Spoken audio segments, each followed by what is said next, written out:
saya akan membentangkan kaidah berasaskan tugas dalam pengajaran morfologi kepada murid tahap rendah di tingkatan 3. Pembentangan ini disediakan bagi kursus pengajaran Nahwu Bahasa Melayu dan memfokuskan kepada pemilihan kaedah pengajaran tata bahasa yang sesuai berdasarkan tahap penguasaan murid, khususnya dalam aspek morfologi. Sebelum memulakan pembentangan, kita perlulah memahami apakah maksud morfologi. Morfologi merupakan cabang ilmu bahasa yang mengkaji struktur, pembentukan kata, dan konteks bahasa Melayu. Morfologi melibatkan proses pengimbuhan seperti awalan, akhiran, dan apitan, selain penggandaan serta pemajemukan. Aspek ini sangat penting karena ia menjadi asas pada pembinaan ayat yang gramatis dan tepat. Tanpa penguasaan yang baik, murid akan menghadapi kesukaran dalam penulisan, pembinaan ayat, dan komunikasi secara lisan. Seperti yang kita boleh baca di slide di hadapan, morfologi merupakan bidang dalam tata bahasa Melayu yang mengkaji struktur dan pembentukan kata. Aspek ini melibatkan proses pengimbuhan, penggandaan, dan pemajemukan yang membentuk makna dalam ayat. Bagi murid tahap rendah di tingkatan 3, penguasaan morfologi sering menjadi cabaran karena mereka perlu memahami konsep abstrak serta perubahan fungsi kata dalam ayat. Sekiranya pengajaran hanya berpusatkan kepada penerangan guru dan hafalan semata-mata, murid mungkin mengalami kesukaran untuk memahami penggunaan sebenar dalam komunikasi. Oleh itu, pendekatan yang lebih aktif dan kontekstual diperlukan bagi memahami pembelajaran yang lebih bermakna. Namun begitu, bagi murid tahap rendah di tingkatan 3, penguasaan morfologi sering menjadi cabaran karena mereka perlu memahami konsep yang agak abstrak. Contohnya, bagaimana sesuatu imbuhan boleh mengubah makna dan golongan kata. Jika pengajaran hanya berpusatkan kepada guru melalui penerangan teori dan latihan dalam buku teks semata-mata, murid cenderung untuk menghafal tanpa benar-benar memahami. Keadaan ini menyebabkan mereka kurang berminat dan kurang yakin dalam menggunakan bahasa Melayu yang betul. Seterusnya kita akan beralih kepada latar belakang kajian. Berdasarkan latar belakang kajian, pemilihan kaedah pengajaran adalah amat penting. Hal ini relevan karena kaedah berasaskan tugas ataupun dikenali dengan task-based learning menekankan penggunaan tugasan sebagai teras pembelajaran. Murid tidak hanya mendengar apakah penerangan daripada guru, tetapi juga terlibat secara aktif dalam menyelesaikan tugasan yang memerlukan penggunaan bahasa secara langsung. Seperti yang kita boleh lihat di hadapan, kefahaman tentang imbuhan seperti awalan, akhiran, dan apitan membolehkan murid untuk memahami perubahan makna serta kategori kata di dalam ayat. Namun bagaimanapun, pendekatan yang tradisional seperti melibatkan guru sering menyebabkan murid kurang terlibat secara aktif dalam pembelajaran. Hal ini sudah tentu akan menjejaskan motivasi pelajar terhadap bahasa Melayu. Oleh itu, bagi saya, pendekatan task-based language teaching ataupun TBLT diperkenalkan sebagai alternatif yang memberi penekanan kepada penggunaan bahasa dalam konteks sebenar. Seterusnya kita akan beralih kepada konsep sebenar kaedah berasaskan tugas. Konsep berasaskan tugas ini merujuk kepada pendekatan pengajaran yang menjadikan tugasan sebagai teras utama pembelajaran, di mana murid akan diberikan tugas untuk menyerupai situasi dunia sebenar dan perlu menggunakan bahasa untuk menyelesaikan tugasan tersebut. Dalam pendekatan ini, guru akan bertindak sebagai fasilitator yang membimbing murid sepanjang proses pembelajaran. Pembelajaran berlaku melalui pengalaman, interaksi dan refleksi terhadap tugasan yang dijalankan.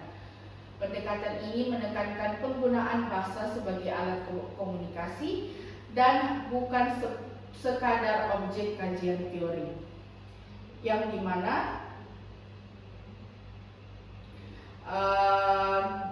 pelajar boleh menggunakan bahasa untuk mencapai sesuatu hasil seperti membina dialog. Hal ini membantu pelajar untuk menyelesaikan masalah dan menghasilkan proyek secara kreatif. Seterusnya kita akan beralih kepada aplikasi dalam pengajaran morfologi. Pelaksanaan kaedah berasaskan tugas dalam pengajaran morfologi boleh digunakan melalui pelbagai aktiviti yang sesuai dengan tahap murid. Guru boleh memulakan dengan tugasan yang mudah seperti memadankan kata dasar dengan imbuhan yang betul sebelum berkembang kepada aktiviti membina ayat yang lengkap. Seperti yang kita tahu, bagi murid tahap rendah kita perlukan langkah demi langkah dalam mengajar pelajar. Jadi kita boleh memulakan dengan memadankan kata dasar sebelum mengajar mereka untuk membina ayat secara lengkap. Selain itu, murid juga boleh diberikan teks yang mengandungi kesalahan kata ganda untuk dikenal pasti dan dibetulkan. Bagi aspek pemajmukan pula, murid boleh menjelaskan kata majmuk dengan mengkelaskan kata majmuk kepada kategori mantap dan tidak mantap serta membina ayat berdasarkan kategori tersebut.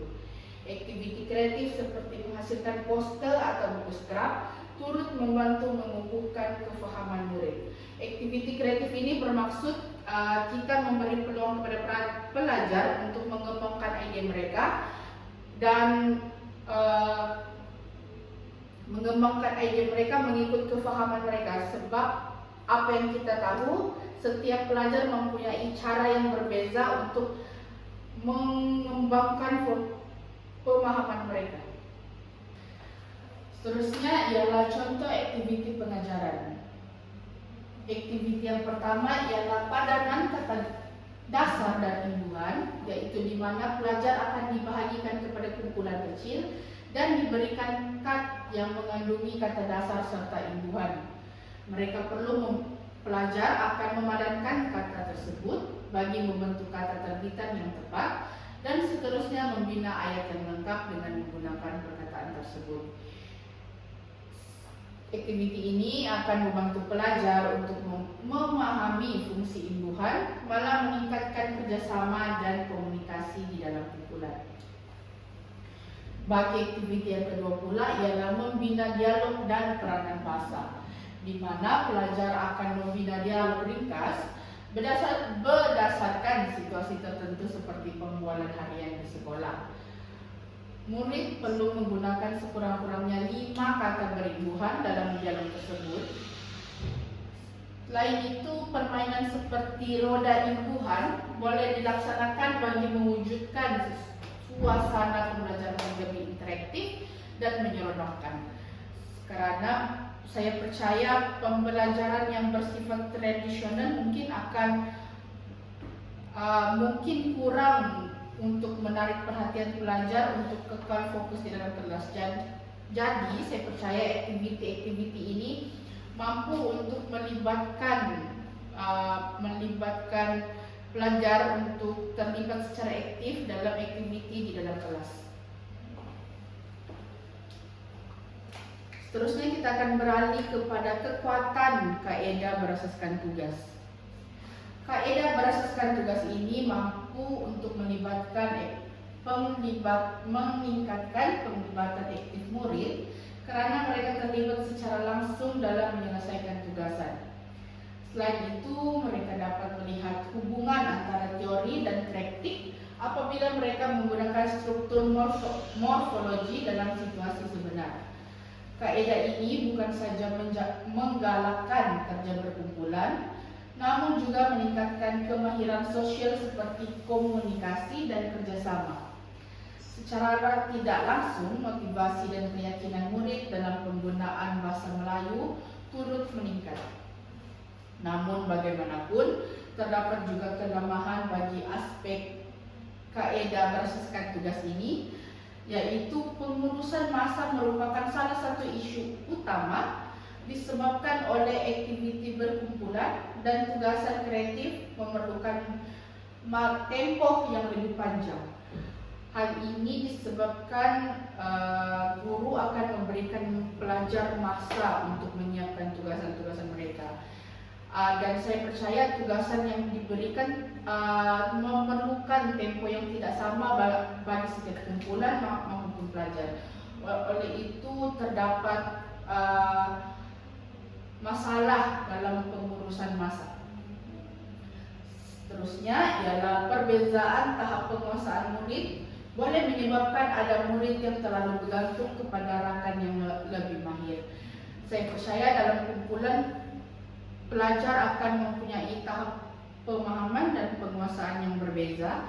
Jadi mungkin ada pelajar yang akan cepat tangkap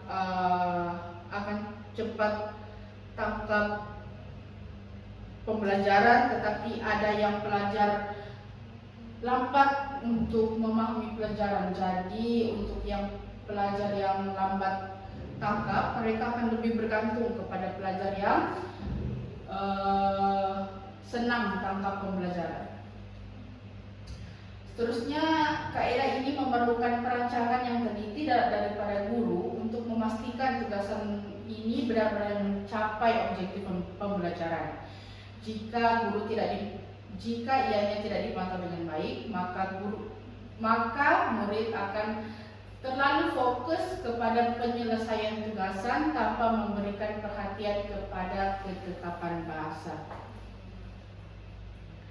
Sebagai kesimpulannya, kaedah berasaskan tugas ini merupakan pendekatan yang sesuai dan relevan dalam pengajaran morfologi kepada murid rendah tingkatan 3. Pendekatan ini memberi peluang kepada murid untuk belajar secara aktif melalui pengalaman yang bermakna serta penggunaan bahasa dalam konteks benar. Walau bagaimanapun terdapat cabaran dari segi masa dan perancangan, namun kekuatan dalam kaedah ini dapat meningkatkan penglibatan dan keyakinan murid dalam menjadikan satu strategi yang berpotensi besar dalam pengajaran bahasa Melayu. Dengan adanya bimbingan guru yang berterusan dan perancangan yang sistematik, penguasaan morfologi dapat dipertingkatkan secara berkesan. Dengan ini berakhirlah sudah pembentangan saya mengenai kaedah berasaskan tugas kepada murid tahap rendah bagi aspek morfologi. Sekian dan terima kasih.